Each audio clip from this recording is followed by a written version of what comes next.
હવે ચાલે છે અમારી ઢોસાની પ્રિપરેશન. જશે હવે ચીઝ. જો 2 ગેસ ચાલુ કરી દીધા છે. ભગવાને પહેલા દિવસે અમે ઢોસા બનાવીને ખવડાયા છે. બધાને જમાડી અને પછી હું જમવા બેસી. ચલો જો આજે છે ને સવારમાં અમે સરસ ગણપતિ દાદાનું આગમન કર્યું ઘરે. પછી અમે લોકો વોબન સફારી ગયા હતા. એટલું ફર્યા.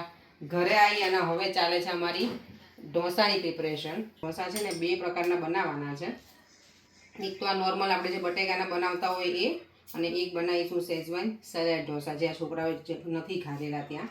તો મેં કીધું ચલો હું બનાવીને ખવડાવું. શેલ્વીને કીધું તાર મમ્મીને કહેજે પછી ખાવા તને બનાવીને ખવડાવે એમ. તો બધું જો રેડી, કાંઈ જ હું બહારથી નથી લાવી, આ ઘરે જ પલાળેલું બેટર છે. અહીંયા બટેકા બાફેલા છે અને બીજી બાજુ બધું પ્રિપરેશન રેડી થઈ ગયું છે. શેઝવાન સલાડ બધું જ રેડી કરી દીધું છે. અને અહીંયા સાંભાર બને છે, હજી બધું ઉકાળવાનું બાકી છે. જેમ જેમ બનતું જશે એમ એમ રેસીપી હું શેર કરતી જઈશ. જો હવે છે ને ઢોસાના મસાલા માટે બટેકાનો મસાલો છે ને એને મને વઘારવો પડે. શેઝવાન સલાડ તો બધું કાચું જ હશે. અને અહીંયા જો મારી ચટણી સરસ બની ગઈ છે. કોકોનટ નાખ્યું છે આમાં. સોરી, હું આખી રેસીપી હું તમને એમ જ બોલી દઉં છું, મેં સ્ટેપ બાય સ્ટેપ બતાવી નથી. પણ આમાં કોકોનટ હતું, ફ્રેશ કોકોનટ. ફ્રેશ કોકોનટ તમારી પાસે ના હોય તો તમે જે ડ્રાય કોકોનટ પાવડર આવે ને એ પણ યુઝ કરી શકો. એની અંદર ગ્રીન ચીલી હતું, લીલા ધાણા છે, અને ડાળિયા જે આવે ને આપણે ચણાની દાળ એના, અથવા તમે ચણા પણ નાખી શકો. બીજું શું નાખ્યું હતું મેં? બસ મીઠું અને દહીં નાખ્યું હતું મેં, યસ. અને એ બધું મેં ગ્રાઇન્ડમાં ક્રોસ કરી નાખ્યું મિક્સરમાં. અને પછી મેં એનો વઘાર કરવા માટે તેલ લીધું ને એમાં મેં સૂકા લાલ મરચાં, અડદની દાળ અને રાઈથી જ વઘાર કર્યો છે. ચટણી સરસ બની ગઈ છે, એકદમ મસ્ત. એટલે આની રેસીપી આવી ક્વિક છે. અને અહીંયા હવે મેં તેલ મૂકી દીધું છે બટેકાનો મસાલો વઘારવા માટે. નોર્મલી હું છે ને ઓનિયન એવું યુઝ કરું, પણ આજે મને ગણપતિ દાદાને થાળ ધરાવો છે, આજે મારે ઢોસા ખવડાવવા છે ગણપતિ દાદાને, તો હું ઓનિયન નહીં યુઝ કરું. વટાણા અને બટેકાનો જ મસાલો બનાવીશ. નો ઓનિયન નો ગાર્લિક. તો ચાલો એની ફૂલ રેસીપી આપી દઉં. તો રાઈ નાખી દીધી છે, આ ગ્રીન ચીલીની પેસ્ટ.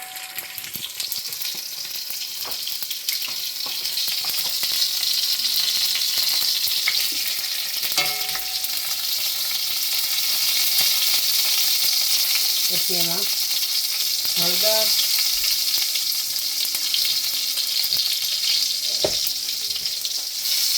અને આ વટાણા.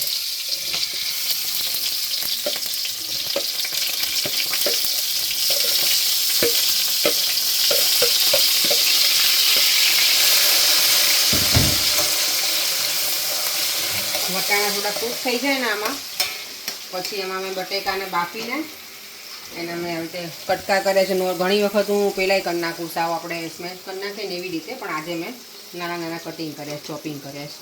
પેલી મમ્મી કઈ રીતે બનાવે બેટા? મમ્મી બી આવી રીતના ચોપ કરીને જ બનાવે. ઓકે. બટેકાને આ તો જો હેર તો જો આપણા મારા તારા, મેં તો વળી આવીને ઓળ્યા, તે ઓળ્યા નથી ને મારે બાકી છોડવા, કારણ કે ત્યાં પવનો જેટલો હતો ને વોબન સફારીમાં, તો અમારા હેરની હાલત બહુ ખરાબ થઈ ગઈ હતી.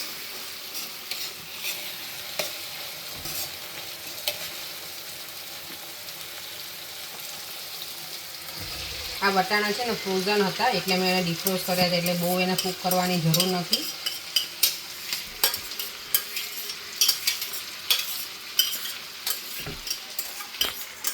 અને અહીંયા મારો સંભાર પણ જો ઉકળે છે, એમાંય મેં બહુ વેજીટેબલ્સ એવું નથી નાખ્યું, ખાલી મેં ડ્રમ સ્ટીક જ નાખી છે.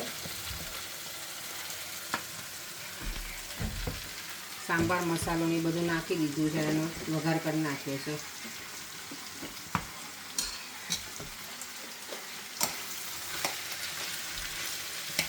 હવે આ મસાલામાં છે ને હું ખાલી સિમ્પલ મસાલા જ કરીશ. ધાણા જીરું, થોડું સોલ્ટ નાખીશ, થોડું લાલ મરચું નાખવાનો, કલર સારો દેખાય એનો. બટેકા બાફવામાં મેં મીઠું નાખેલું જ છે, એટલે થોડુંક માપમાં નાખવાનું.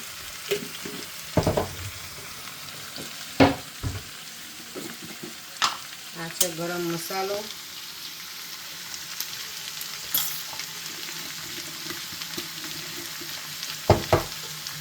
સુગર,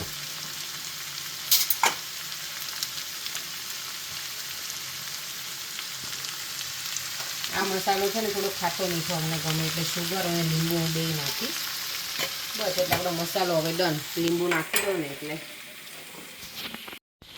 શું નાખ્યું આની ઉપર? આ છે લીલા ધાણા. જો હવે થઈ ગયો છે એકદમ મસાલો સરસ રેડી આપણો. બટેકા વટાણા આમાં ટામેટા નખાય, પણ હું ટામેટા નહીં નાખતી કારણ કે પછી સાવ સોગી કરી નાખે આપણે અંદર જ્યારે મસાલો એમાં ફિલઅપ કરીએ ને ત્યારે. એટલે બટેકા શું કે ચણા વટાણા બટેકાના મસાલાવાળા ઢોસા ભગવાને જો અહીંયા ધરી દીધા છે. એમનો થાળ રેડી કરી દીધો છે સરસ મજાનો. ઢોસા છે, સાંભાર છે અને જોડે છે ચટણી કોકોનટની.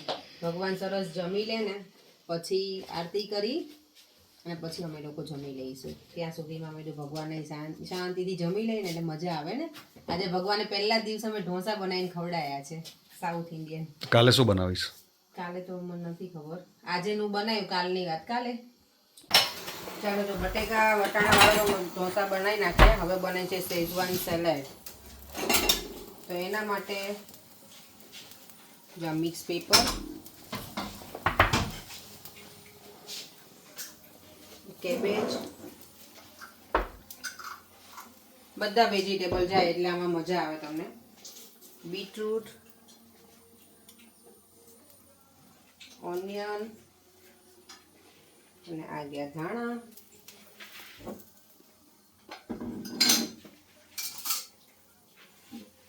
આ છે શેઝવાન કેચઅપ જે આવે ને એનાથી જ સ્પાઇસી થશે એટલે એ છે.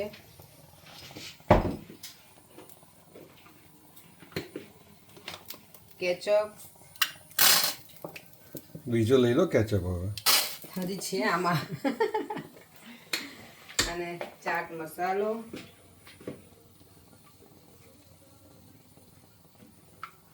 હવે આને બધું મસ્ત મિક્સ કરી દેવાનું. આપણે શેઝવાન ઢોસા રેડી. અને મેં બટર ઓલરેડી પેપર ઉપર લગાવી દીધું છે. મસાલો ઓછો નથી? આટલું જ, પછી બહુ હેવી ના થઈ જાય કરે.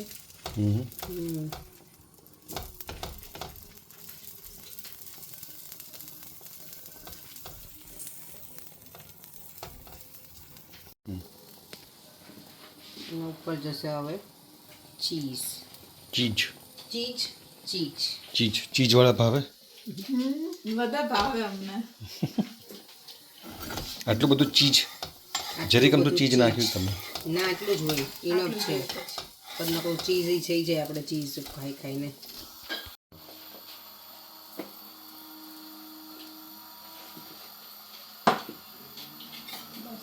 આપણા Schezwan salad ready. I hope કે આ ફ્લિપ થાય.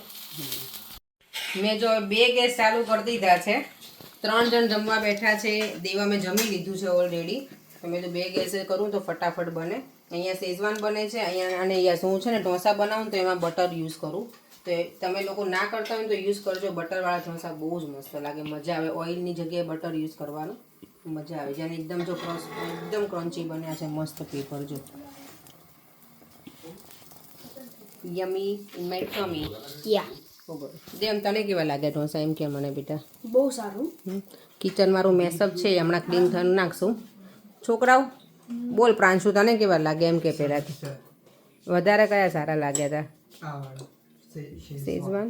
ઓકે. પર્યંક તમને તો હજી શેઝવાન મળ્યા જ નથી ને બટેકાવાળા? શેઝવાનવાળા આપો તો ટ્રાય કરીને તમને કહું કેવા બને. શેરુને હજી બટેકાવાળો જ ખાય છે ને? ઓકે, સરસ બનાવ્યા છે. ચટણી મસ્ત બનાવી છે. એવું છે. ઓકે. ચટણી મસ્ત છે. What about sambar? Sambar be tasty. ચાલો તો હું પહેલાં બધાને જમાડી અને પછી હું જમવા બેસીશ.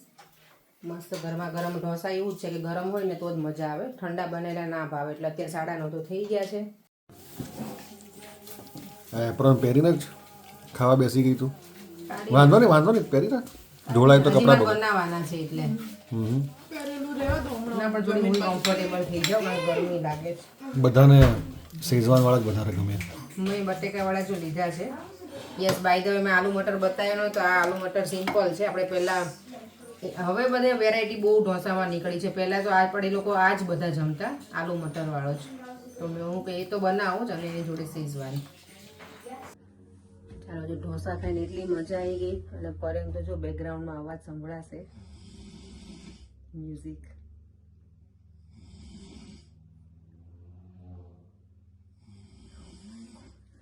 હવે આમાં હું કેવી રીતે સૂઈ શકીશ આટલા બધા અવાજમાં? ચાલો ચલો, એની મેં વિડીયો એન્ડ કરી દઉં છું. ફરીથી મળીશું કાલે. આજે તો ઢોસા ખાવાની બહુ મજા આવી ગઈ. પણ હમણાંથી રોજ એટલો થાક લાગે છે ને એવરી ડે મારે 12 વાગી જાય તો સૂતા અત્યારે મને તો વહેલા સૂઈ જઈશ પણ તો એ 12 વાગી જ ગયા છે. દીવા મને પરેંગ સૂઈ ગયા છે. હું પણ હવે સૂઈ ગયા. વિડીયોનો એન્ડ અહીંયા જ કરી દઉં છું. Bye bye. જય શ્રી કૃષ્ણ. જય સ્વામિનારાયણ.